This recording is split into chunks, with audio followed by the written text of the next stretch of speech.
국회와 우리 한국행정연구원을 비롯한 국책 연구기관이 2022년 이민년 새해에 들어서서 정부 전환기 국정 운영의 방향과 해법이라고 하는 큰 주제를 가지고 인수위 국정과제라고 하는 그런 큰 주제를 가지고 토론을 열게 됩니다.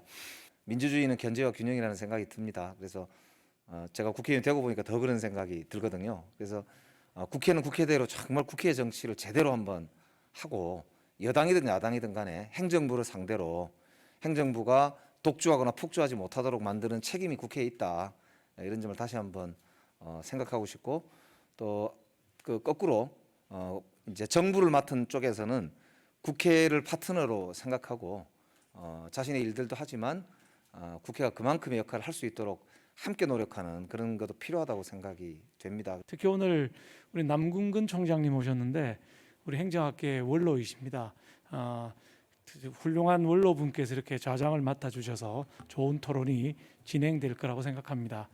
그동안 국회를 보면 지금이 21대 국회입니다만은 20대 국회까지만 하더라도 여야 간에 함께 모여서 출장도 가고 토론도 하고 밥도 먹고 뭐 이래서 상당히 분위기가 좋았는데, 여와 야 간에 이 분절화가 굉장히 심해졌습니다. 여야 간에 합의되는 주제, 또 국가적인 공통된 주제에 관해서 함께 얘기를 나눠보고 합의할 수 있는 부분은 합의하는 대로, 안 되는 부분은 어디까지 합의할 수 있는지를 확인하는 것만으로도 앞으로 대한민국의 국정 운영에 큰 도움이 될 거라고 판단했기 때문에 어제와 오늘 이 세미나를 준비하게 된 것입니다. 2N2H라고 해서 새로운 대통령과 신임 정부는 그 미숙하고 또 순진하고 서두르는 경향이 있고 또 그 오만한 경향이 있다라는 얘기를 하고 있습니다. 이런 네 가지 위험을 얼마나 잘 통제하고 관리하는가에 따라서 이후에 정부가 성공할 수 있는가, 이런 것들이 결정이 될 수 있다라고 볼 수가 있겠습니다. 그래서 어떤 분은 그 인수위 활동의 효과성을 제대로 평가를 하려면 인수위 백서를 기준으로 그 당의 정권의 최종 정책 성과를 대비해서 좀 보고 그 효율성 평가를 해야 된다라고 얘기를 해주시기도 했습니다. 그래서 전반적으로 저희가 그 이런 인수위원회에 대한 그 투입 과정 산출 결과를 통해서 조금 그 시사점들을 뽑았는데요. 제가 시사점은 좀 말씀은 안 드렸는데 그것들은 좀 표 안에 있는 거 좀 읽어주시면 감사하겠습니다. 아까 말씀드렸듯이 그 전략적 대통령직 인수를 위해서 그 가능한 학습 곡선을 좀 앞당기기 위해서라도 그 대통령직 인수를 위한 시간틀과 활동들을 좀 3단계로 나누어서 좀 볼 수 있었으면 좋겠다라는 것이 하나의 제안이고요. 두 번째는 그 사전 준비 조직화를 할 때 뭐 통합이든 분리든 다 좋고, 그 안에서 그 사전 준비에서 할 수 있는 역할들을 좀 그 제대로 했으면 좋겠다. 그러려면은 그 정당 내의 정책 기능이 조금 강화될 필요가 있지 않는가라는 생각을 해봤습니다. 공약과 기존 정책과의 연계나 평가 같은 것들이 좀 약하다라는 얘기들이 많았고, 또 타임 스케줄 작성 같은 것도 좀 미흡한 경우가 있었고요. 외교 문제나 국제관계는 굉장히 중요한데 인수위원회에서는 거의 다루어지지가 않고 있습니다. 당선자의 국정 비전이나 생각이 가장 중요하고요. 그다음에 대통령 선거 공약집들이 마련돼 있어서 그걸 바탕으로 좀 이루어졌으면 좋겠다. 그다음에 분과위별 기관 현황이나 정책 파악, 분석 자료가 또 함께 되어야 되고, 국민 참여 의견 수렴과 이런 여러 가지를 다 결합해서 그 국정 기조나 비전 체계가 좀 마련됐으면 좋겠다라고 말씀을 드리고 싶습니다. 인수위원회에서 이제 그 미국의 사례를 좀 가지고 왔는데요. 현직 대통령이 인수인계를 위한 그 준비사항 체크리스트를 좀 마련해서 이것들을 그 이제 협력적으로 좀 수행하려고 노력을 하고 있다라는 얘기들을 좀 전달해 드리고 싶어서 마지막 제안에다가 담았고요. 네, 다들 아시겠지만 부처 이기주의, 사일로 현상이라고 불리는 부처 이기주의 문제가 이제 굉장히 심각하고요. 이런 이제 부처 이기주의는 좀 3가지 차원으로 이제 좀 많이 논의가 됩니다. 정책에 내재된 가치가 충돌하면서 생기는 이제 정책 갈등 현상, 그리고 행정 범위가 확대되면서 발생하는 업무 중복의 문제, 그리고 그 환경 변화에 따른 새로운 영역이 이제 등장하거나 또 책임을 지기 싫어하는 그런 영역들도 있습니다. 이런 것들은 이제 정책 공백의 이제 문제로 볼 수 있는데, 이런 이제 그 정책 현상 속에서 부처 이기주의가 많이 나타나고 있고요. 그리고 이제 옥상옥이라든가 만기칠남이라고 이제 표현되는 여러 가지 문제점들도 매 정권마다 이렇게 등장을 하고 있고요. 우리나라의 정책 조정 시스템은 위계적 구조를 갖추고 공식적인 협의체를 많이 활용하는 것으로 이렇게 나타나고 있습니다. 그리고 이런 공식 협의체 외에도 비공식적인 그런 이제 수단들이 있습니다. 이외에 이제 국무총리와 경제부총리가 조정하는 그런 이제 수단들이 있는데요. 총리 부총리 협의회가 이제 좀 간헐적으로 운영이 되고 있는데 실효성도 낮고 지속 가능성도 없는 걸로 평가됩니다. 그러니까 정책 조정 실패에 대한 요인을 이제 한번 좀 분석을 해보았습니다. 힘의 전략에 많이 의존한다는 겁니다. 정책 조정과 관련된 기획, 예산, 조직 관리의 이제 문제입니다. 상반된 두 가지 견해가 이제 도출이 됩니다. 하나는 좀 이제 그 정당이나 국회 쪽에 이제 출신 그 고위공직자들의 의견이 많은데 정치적 조정이 이제 좀 부족하다라는 이제 지적을 많이 하고요. 또 하나는 이제 오히려 정치권 개입이 좀 지나쳐가지고 좀 합리적 조정을 방해하고 있다라는 이제 또 견해가 있습니다. 먼저 그 수직적이고 공식화된 정책 조정의 문제를 좀 그 해소하는 방안으로 국무위원 정부 또 이제 우리가 내각 중심의 국정 운영이라고 표현하는 그런 이제 크다란 방향을 제시하고 구체적으로는 대통령 비서실을 축소하되 참모 기능을 강화하는 것, 그다음에 책임 장관제를 실시하는 것, 조정 협의체를 감축하고 비공식 회를 활성화하는 것, 이걸 이제 제안을 이제 하고 있습니다.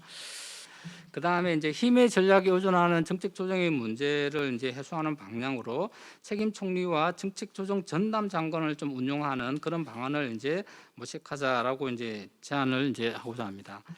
세 번째 방안은 분절화되어 있는 핵심 행정부 조직을 통합적으로 운영하는 것입니다. 그래서 기획, 예산, 조직, 조정, 소통 부처를 그 대통령이나 총리 소속으로 좀 통합 배치해서 통합적으로 운영하는 것입니다. 그다음에 이제 마지막으로 이제 그 앞서 살펴본 행정부 외부 요인에 대해서 이제 크게 이제 좀 상반된 견해가 있는데 이런 견해는 이제 그 대립적이지만은 현재 그 정책 조정 시스템 문제를 동시에 좀 보여주고 있다고 생각합니다. 저희 연구 내용을 좀 요약해서 이제 차기 정부에 그 좀 제언을 하자면 딱 세 가지입니다. 하나는 이제 국무위원을 중심으로 국정을 운영하자. 또 하나는 이제 정부 정체를 볼 수 있는 조직 관력을 준비하자. 그럼 마지막으로는 이제 국정 현안에 유연하게 대처할 수 있는 시스템을 만들자 합니다. 현재 있는 이 비서실 정부 체계로는 대한민국 국정을 감당하는 게 이제 더 이상 불가능하다. 저는 상당히 이제 심각한 문제 의식을 가지고 이 문제를 접근해야 된다고 생각을 합니다. 우리처럼 종합행정 전체를 비서실이 중심이 돼서 운영하는 나라는 전례가 없다고 봅니다. 이 부총리들에게 지금 제가 얘기했던 이 국무위원회의 기능을 위임해서 일상 국정 운영을 위임했던 그런 적이 있습니다. 그리고 그때 청와대에 있는 외교안보수석, 사회수석, 교육문화수석, 경제수석 이 부처 직할 수석제를 다 없애버렸어요. 지금 제가 말씀드린 그 방식을 노무현 대통령이 2년 동안 실제로 국정 운영에서 한번 실행을 해봤던 거고 지금 15년이 지났기 때문에 저는 그 노무현 대통령 때 했던 거를 지금 훨씬 더 발전시켜서 해나갈 수 있어요. 그렇게 되면 이 각 장관 그리고 각 행정부처에 대한 정무적 지휘, 즉 민주적 통제가 실제 실력으로 이루어질 수 있는 그런 시스템으로 저는 갈 수 있다. 그렇게 생각을 합니다. 기본적으로 인수위에는 행정 인수, 업무 인수 조직이 돼야 돼요. 여기서 인사에 대한 얘기 혹은 인사와 조직에 대한 얘기 그리고 정책에 대한 얘기 이런 얘기를 여기서 의사결정하고 100대 과제를 만들고 이걸 5년 내내 한다? 실질적으로 실효성이 없어요. 그 여러 번 인수위 활동들을 경험하면서 보완도 많이 되었습니다만 여전히 문제점들이 노정되고 있는 것들은 사실입니다. 그 첫째 문제점들의 이유는 인수위 짧은 기간 동안 너무 많은 것을 하려다 보니까 또 거기에서 크고 작은 문제점들이 노정되는 것이 아닌가. 금방 인수의 가장 핵심적인 기능은 새 정부의 국정 기조와 핵심 정책 아젠다의 우선순위를 정하는 부분들, 저는 이건 당연히 필요하다고 봅니다. 이걸 하기 위해서 전 정부의 여러 가지 추진한 업무에 대한 파악, 현황 파악과 또 평가는 반드시 그 사전 단계로 필요하고요. 정부 조직법은 정부 조직에 대한 그냥 규범적인 아주 내용만 규정을 하고 실질적으로 부처의 그런 개편이나 통합 이런 것들의 상당 부분의 권한은 대통령력에 이렇게 좀 위임을 해서 정부에서 정부 조직 운영과 관련해서는 좀 자율성과 책임을 갖고 하는 것이 저는 바람직하다는 게 좀 개인적인 의견입니다. 이런 제도적인 정비에 플러스해서 실질적으로 얼마나 대통령의 의지를 가지고 권한을 내려놓느냐, 또 비서실에 권한을 내려놓느냐, 그런 운영의 묘에 따라서 그런 조정 역할, 총리실의 조정 역할, 또 각 그 부처의 장관들의 책임진 상황에서의 그런 그 자기 부처 운영이 좀 결정될 수 있다 이렇게 생각을 합니다. 그 당시에 어떤 후보든 어떤 대통령이든 당시에 국민들이 모두가 공통으로 갖고 있었던 문제에 대해서는 인식이 똑같았던 거거든요. 어떤 것이 중요한 문제라는 것에 대해서는 똑같았던 겁니다. 그래서 해당되는 과제 제목들이 거의 유사합니다.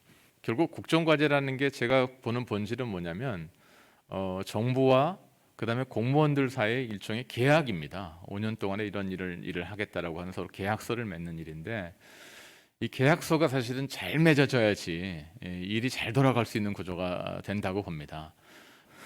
하나는 그 좀 수평적인 입체성, 두 번째는 수직적인 연계성, 세 번째는 어떤 시간의 흐름에 따른 유연성. 이 세 가지를 우리가 좀 염두에 둬야 되겠다.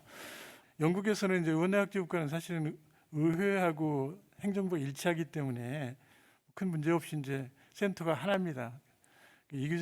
코어 이그제큐티브로 얘기를 하고, 미국 같은 나라는 이제 대통령이 있고 국회가 있어서 센터가 둘인데 그나마 조금 힘이 더 실리는 건 이제 대통령을 포함한 행정부가 좀 힘이 더 있죠. 그래서 그걸 표현할 적에 이제 뭐 센터 오브 거버먼트라고 얘기도 하고 그러는데, 대통령이 당선돼서 5년 동안 할 일이 한 4대까지가 되는데, 첫 번째 가장 중요한 게 이제 국정 기조와 국정 과제를 설정하는 거고, 이 지금 우리 역대 정부에서 보게 되면은 이 정부를 어떻게 끌고 갈지를 가지고 이제 고민을 많이 합니다.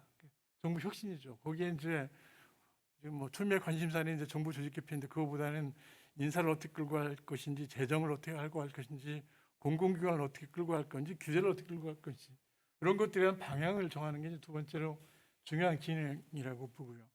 또 우리나라 정책 조정의 가장 큰 문제는 비서실과 국무총리실의 중복적인 조정 기능에 크게 있다라고 할 수가 있을 것 같습니다. 그래서 그 약간은 조금 그 시각은 좀 다르지만 어쨌든 국무조정실과 그 비서실 간의 중복적인 조정 기능은 좀 피고, 국무조정실이 사실은 좀 일을 안 한다, 뭐 조정이 별로 힘이 없다라는 것들도 조금 극복할 수 있는 대안이 되지 않을까라는 생각이 좀 들었었거든요. 그래서 저희 쪽에서는 그런 대안을 좀 그 청와대 정부의 문제점이나 또는 이제 그 유연한 정부를 이렇게 좀 만들어 나가자에 대한 공감대는 많이 형성이 돼 가지고 그런 노력은 좀 많이 하고 있어서 좀 앞으로 많이 나아질 거라고 생각을 하는데, 이런 관점, 정부 전체를 좀 볼 수 있는 조직과 인력을 준비하는 관점이 이제 좀 많이 필요하지 않느냐, 이렇게 좀 생각을 하고요. 우리 그 민주화 이후에 한 20년 동안 이제 여러 가지 실험들을 해오고 있는데, 국정 운영에 대한 좀 철학이나 원칙이 좀 명확하지 않은 것 같다. 그런 걸 좀 확립해야 되지 않을까라는 좀 생각이 들고요. 이걸로 토론을 마치겠습니다. 고맙습니다. 네. 감사합니다.